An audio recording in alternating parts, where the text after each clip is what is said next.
So the health PS was asked why the government is encouraging unemployed doctors and nurses to seek for employment outside the country. And she said that is because in Kenya, we are overproducing graduates. I looked at that woman, and realized she is an idiot representing a government led by idiots. This is why. In Kenya, in Kenyan hospitals, we have shortages of doctors. We have shortages of nurses. We have shortages of workers in Kenya's hospitals. But here is the PS telling qualified doctors and nurses and other hospital staff to seek for employment outside this country because the government cannot employ them. I have been telling you that this UDA government is made up of criminals, and you people don't seem to understand. So what is this PS telling the parents who are now selling their shambas, who are now selling their properties to take their children to school? What is she telling these parents? Is she telling them that they are selling their properties to educate their children, and after that, their children will stay unemployed? Is she trying to tell Kenyans that for now we have enough graduates and we should not take our children to school? What does she mean? But I looked at her and I realized one thing. This PS for Health, who is a Kikuyu woman, I looked at her and realized that she isn't qualified for the job. These are the people William Ruto appointed in office just because they slept with UDA politicians.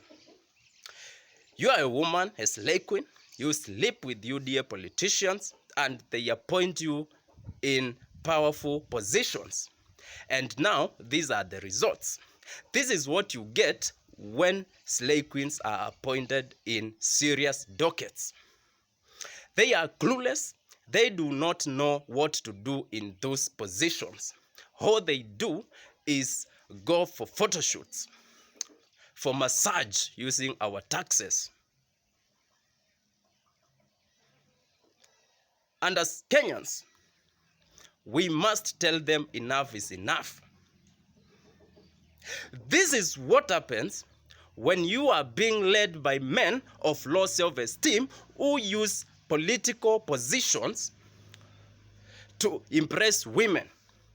Men who use political positions to lay women. And those are the criminals led by William Ruto. And they are destroying this country. At the same time, this health PS is telling Kenyans that we are overproducing graduates and they cannot employ them. We are being told that the government of Kenya has employed more than 2,000 people with fake certificates. And a good number of these people are in Kenyatta National Hospitals. So this woman is telling us that they better pay quacks in Kenyatta National Hospitals than hiring qualified doctors. What an idiot. So, you are Kenyan. You will stay jobless. You will stay unemployed with your degree certificate, diploma certificate, and every other certificate you have. But the government led by William Ruto is hiring quacks, is hiring people with fake certificate. This is what happens. Ruto himself has hired several cabinet secretaries who are class 6 dropouts. So what do you expect? Every other sector of government will hire people with fake certificates because that is what these UDA people are good at. They don't appreciate education. And that is why during the campaign period, they told your children to abandon education and embrace wheelbarrows. And that is why we are where we are today. And we must call William Ruto out.